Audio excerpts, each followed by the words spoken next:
Salut, c'est David de la team Mistral. Aujourd'hui, petite review spéciale en speed, parce que je vous présente juste un châssis, le Diaton Lizard 150. Une belle petite pièce, en 150 mm comme son nom l'indique, en 2,5 mm de carbone, un châssis plutôt réussi, qui a l'air bien solide et sympathique.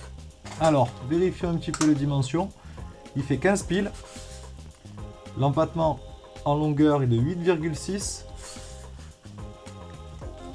et l'empattement en largeur 12,3. Largeur du châssis total 14,5 et d'avant en arrière 11 cm. Alors, Diaton commence vraiment à sortir des châssis très robustes et très sympas.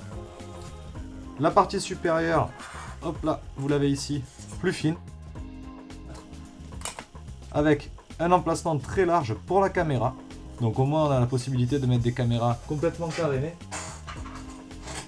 Hop, comme par exemple une Runcam Sky 2, ça rentre sans aucun problème dans l'espace prévu à cet effet.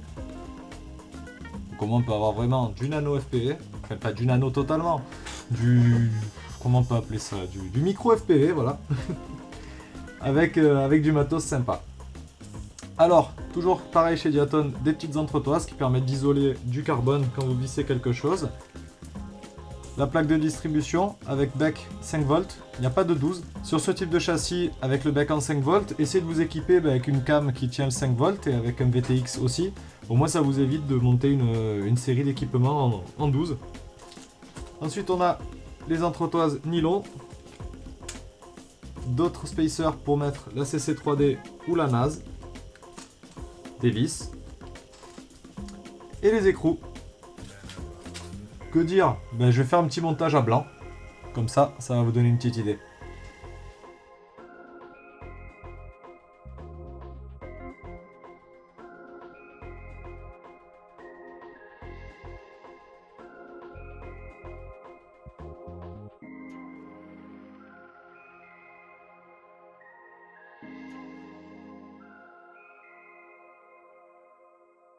Et voilà. Je sais, j'ai mis des spacers verts. En fait, c'est même pas des spacers. C'est les pieds qui sont fournis à l'origine pour le IMAX Nighthawk 280. Qui font pile la dimension des spacers. Donc si vous voulez le faire en alu plutôt que le faire en entretoise nylon, à vous de voir. Franchement, je le trouve super bien fini. C'est vraiment... c'est un petit monstre. C'est trop bien.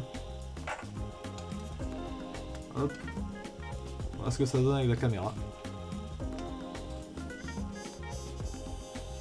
Bien joué Diaton.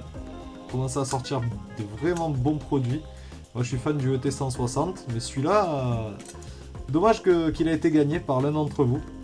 Sinon franchement je l'aurais bien monté pour moi-même. Voilà. Allez les gars, à bientôt.